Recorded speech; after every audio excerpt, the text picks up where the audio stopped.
Le mouvement du 10 septembre va être un ratage complet. Ce mouvement a été récupéré. De base, c'était les Nicolas qui voulaient moins d'intervention de l'État. Et là, ce qu'ils font, ce qu'ils demandent, ces gens, ces personnes, ils en demandent plus. Ces gens demandent plus l'intervention de l'État.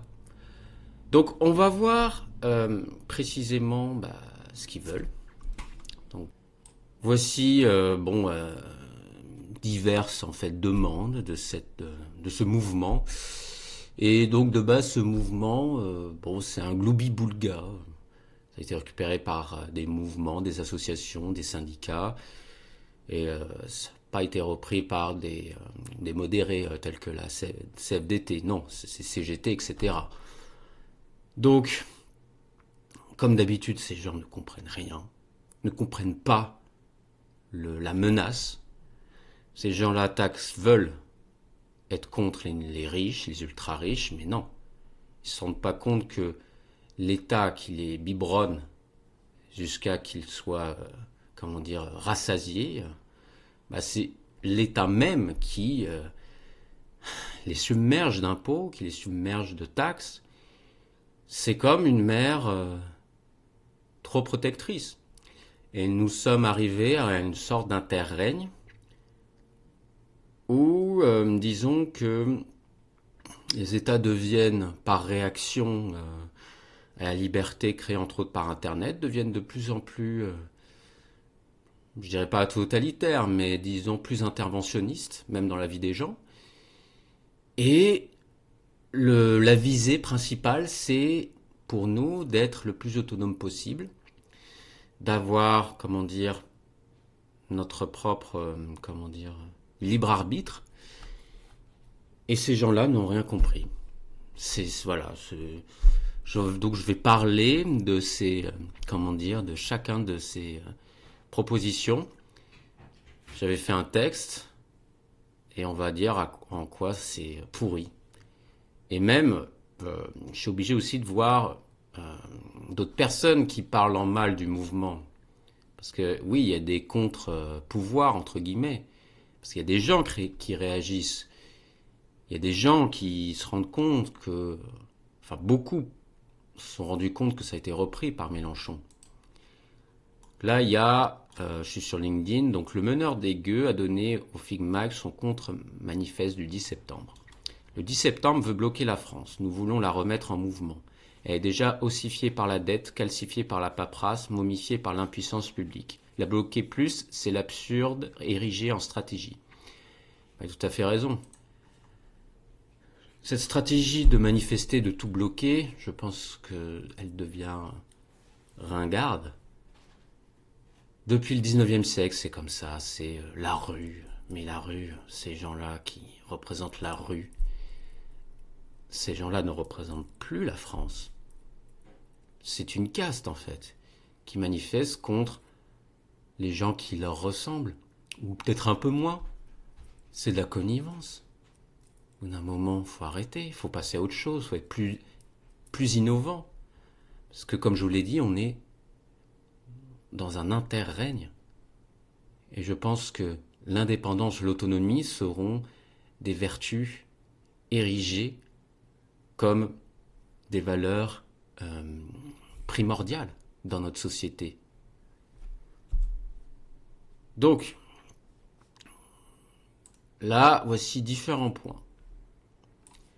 Tout d'abord, le SMIC à 1800 € net. Putain, ça doit être, je sais pas, 2200 brut. Oh putain, déjà c'est une absurdité. Hein. Franchement, s'il y avait eu ça, je n'aurais jamais été embauché pour mon deuxième emploi. En plus, c'était pendant la période de Covid, donc imaginez encore plus la galère. Parce qu'il y a une obligation d'embaucher les gens minimum au SMIC. Donc déjà, ce que je dis déjà, c'est, vous vous rendez compte que c'est absurde. Donc là, augmenter brutalement le salaire minimum de 1800 € net signifie une hausse de plus de 25% par rapport au niveau actuel. Ce n'est pas une simple revalorisation, mais un changement massif du coût du travail non qualifié. Et il y a aussi le super brut d'ailleurs. Les premières victimes seraient les TPME et PME, restaurateurs, artisans, services à la personne, qui emploient justement des travailleurs au SMIC. Ils n'auraient pas la marge pour suivre et devraient licencier ou fermer. L'effet mécanique serait aussi l'augmentation du chômage des jeunes et des peu qualifiés, qui perdraient une porte d'entrée vers le marché de l'emploi. En parallèle, cette hausse déclencherait une escalade salariale. Les salariés déjà au-dessus du SMIC exigeraient aussi une revalorisation. Ben oui, parce qu'en plus, la revalorisation à cause de l'inflation. C'est une bombe à retardement pour la compétitivité française face à l'Allemagne ou à l'Europe de l'Est. Donc voilà, donc ces gens-là, ces grévistes, ne sont pas des personnes qui travaillent pour des TPME ou des PME. Non, c'est faux. Je pense que la plupart du temps sont des fonctionnaires. J'ai rien forcément contre les fonctionnaires, il y en a des biens. Mais ces gens-là qui manifestent, surtout la CGT, ils ne se rendent pas compte de la réalité économique. Parce qu'en France, on a une éducation économique et financière nulle. Parce que maire, État, le Léviathan extrême, nous biberonne, nous cajole. Alors qu'elle devrait nous montrer la réalité du monde, en fait. Ensuite, retraite à 60 ans.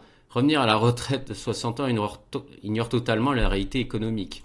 La France a aujourd'hui 1,7 actifs pour un retraité et ce ratio va descendre vers 1,3 d'ici 2040.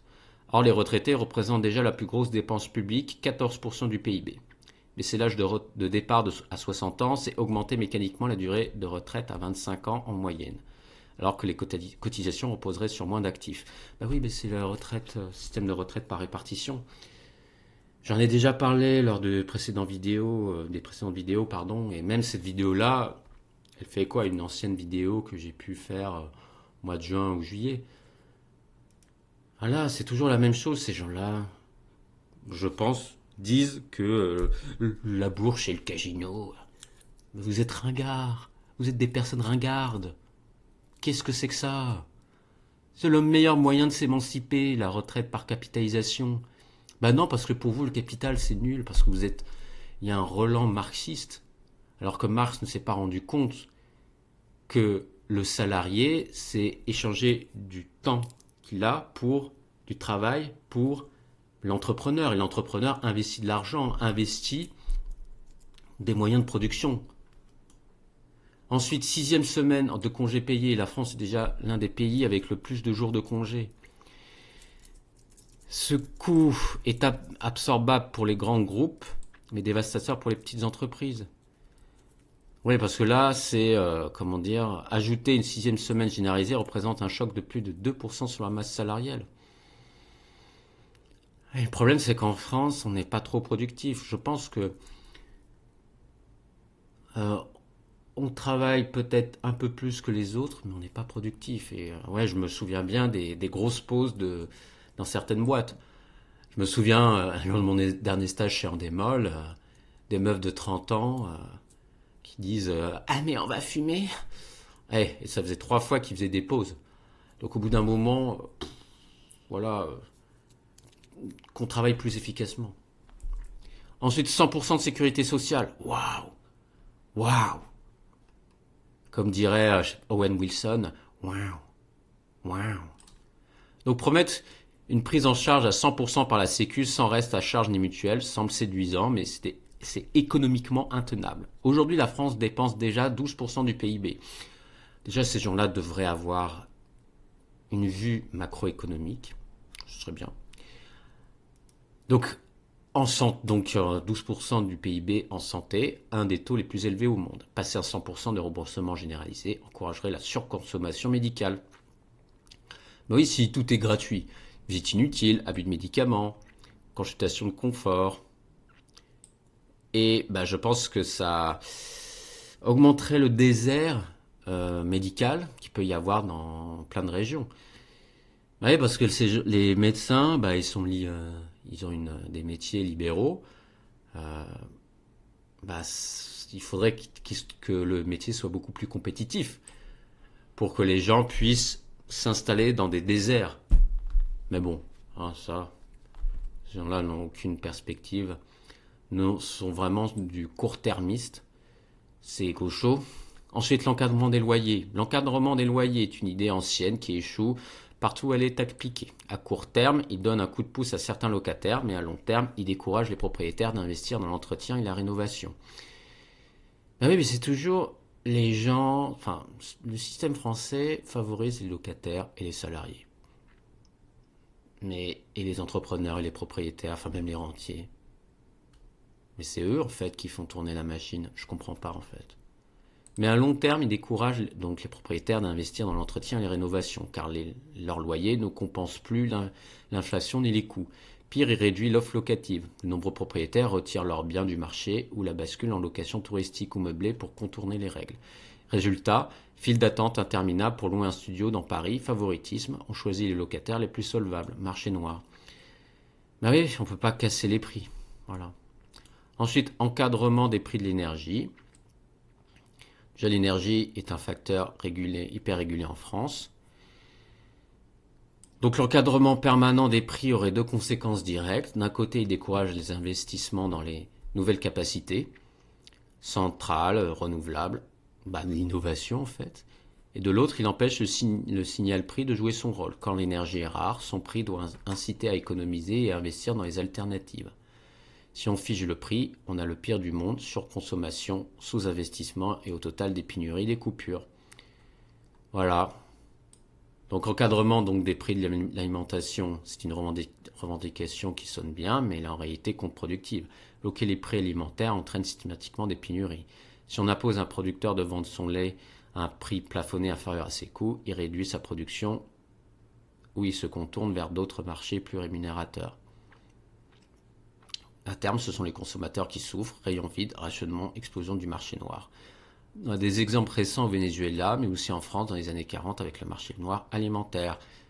Grâce à Pétain qui a créé un proto-CNC et une proto-sécurité sociale, et même je pense la, la retraite par répartition. En fait, le retour de l'ISF, moi je savais pas qu'il était de retour. Enfin, je sais pas, il y a on est vraiment champion de l'innovation en termes de taxes et de prélèvements. Je sais plus. Bon, bref. L'impôt de solidarité sur la fortune a déjà été testé en France pendant des décennies. Son rendement était très faible, alors que son coût économique était énorme. Exit fiscal de contribuables fortunés, fuite des capitaux, délocalisation des sièges sociaux. Le patron de LVMH, Bernard Arnault, il dit ça, quoi. Bon, c'est triste, il ne peut pas avoir son siège social en France. Il est obligé de contourner les règles, etc., parce que le coût est énorme. Les pays voisins n'ont pas d'ISF, donc la comparaison est simple. Pourquoi investir en France si votre patrimoine y est taxé chaque année, indépendamment des revenus générés? En pratique, l'ISF taxe aussi les outils de production, actions d'entreprise familiale, immobilier professionnel, ce qui réduisait la compétitivité. Waouh, super. Ensuite, taxe sur les dividendes. Alors là, encore une taxe. De base, on est taxé sur le pays où il y a l'entreprise qui émet les dividendes. Et on est aussi taxé sur le pays où on réside fiscalement. Rajouter une couche revient à augmenter le coût du capital, découragerait l'investissement et réduire la valeur des entreprises françaises sur les marchés. Bah oui, parce que la mondialisation, c'est une réalité économique. Là, je ne parle pas de globalisation, c'est autre chose. Ensuite, taxe Zuckman. L'idée popularisée par l'économiste consiste à taxer les patrimoines supérieurs à un certain seuil.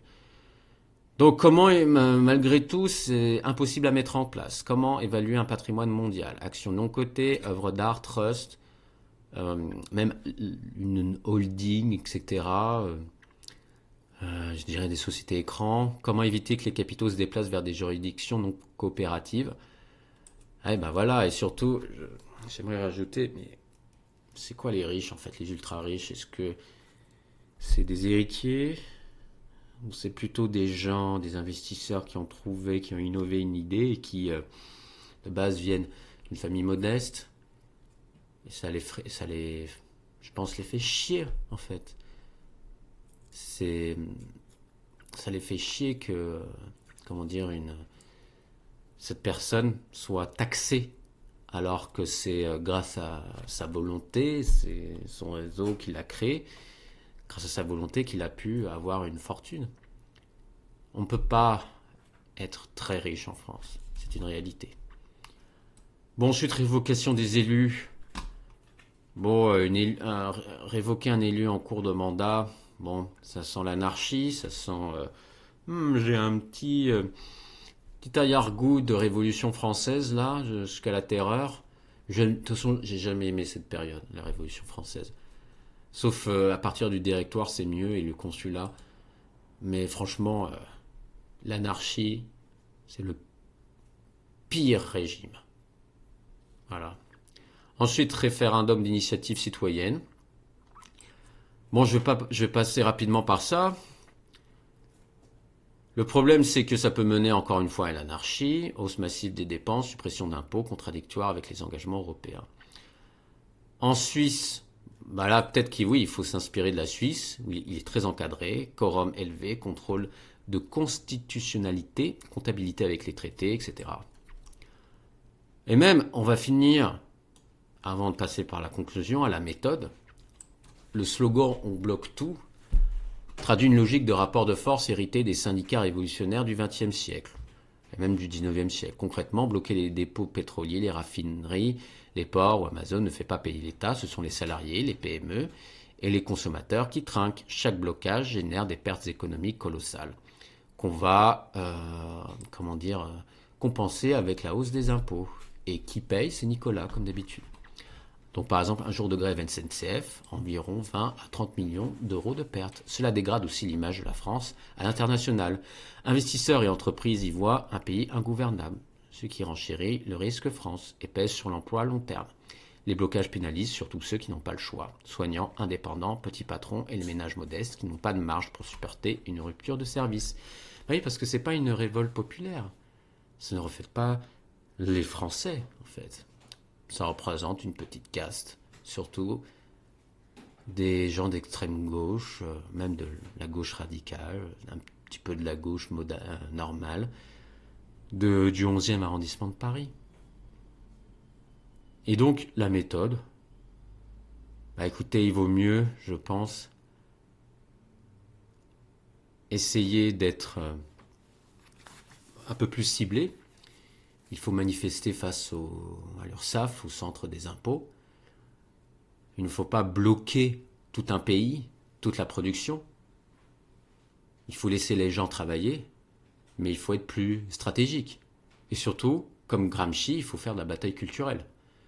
Il faut diffuser un point de vue beaucoup plus libéral, même plus à droite. Et je dirais même, écoutez, si vous voulez être moins dépendant des aléas politiques, entreprenez et investissez. En dehors de la France, bien sûr, et investissez en crypto. De toute manière, moi, ce que je vais faire le 10 septembre, je ne vais pas manifester, je vais travailler. Voilà. Donc, c'est tout pour cette vidéo. Donc n'hésitez pas à l'aimer, à activer la cloche de notification, à vous abonner à ma chaîne. Donc j'ai des liens, tout d'abord un lien Moning qui permet de synchroniser vos portefeuilles et j'ai un lien Realty qui permet d'investir dans l'immobilier grâce aux cryptoactifs. Voilà, écoutez, c'était la chaîne Finance Scénique, la chaîne qui parle d'investissement mais aussi de mode de vie, puisque l'investissement c'est pas seulement des chiffres, mais c'est aussi une manière de vivre. Allez, écoutez, je vous souhaite une bonne journée. Ciao.